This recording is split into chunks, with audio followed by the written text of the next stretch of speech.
Hello all స్పైసీగా cheesy chicken burger తినాలనుకుంటున్నారా? అయితే ఈ రెసిపీ ఖచ్చితంగా ట్రై చేయాలండి. దీనికోసం చికెన్ బ్రెస్ట్ పీసెస్ తీసుకొని కర్రీతో కొంచెం ఫ్లాట్‌గా మెదుపుకోండి. దాని మీద పసుపు, ఉప్పు, కారం, స్మోక్డ్ పెప్రికా, నిమ్మరసం వేసి ఈ మసాలా అంతా కూడా ముక్కలకి బాగా కలిసేటట్టు బాగా అప్లై చేయండి.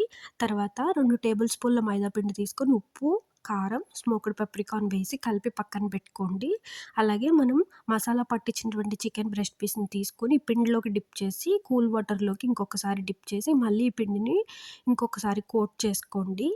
దాన్ని బాగా మరుగుతున్నటువంటి నూనెలో వేసి డీప్ ఫ్రై చేయండి. అన్ని చికెన్ పీసెస్‌ని కూడా ఇలా గోల్డెన్ బ్రౌన్ కలర్ వచ్చే వరకు బాగా ఫ్రై చేసుకోవాలండి. తర్వాత సాస్ కోసం ఇక్కడ లెట్టస్ ఆకుల్లో tomato ketchup, peri peri sauce, అలాగే రెడ్ చిల్లీ ఫ్లేక్స్ వేసుకొని బాగా కలుపుకోండి. తర్వాత స్టవ్ మీద ఒక పాన్ పెట్టుకొని బర్గర్ బన్స్‌ని కొంచెం రోస్ట్ చేసుకోండి.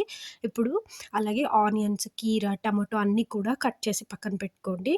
ఇప్పుడు మనం ప్రిపేర్ చేసినటువంటి పేస్ట్‌ని బాగా రోస్ట్ చేసుకున్నటువంటి బర్గర్ బన్ మీద అప్లై చేసి ఒక చీజీ స్లైస్ పెట్టుకొని ఆనియన్ స్లైసు, టమాటో స్లైసు, కీరా స్లైసు అన్నీ పెట్టుకొని మధ్యలో చికెన్ పెట్టి సర్వ్ చేసుకోండి. ఈ వీడియో నచ్చినట్లయితే please like and share. Thanks for watching.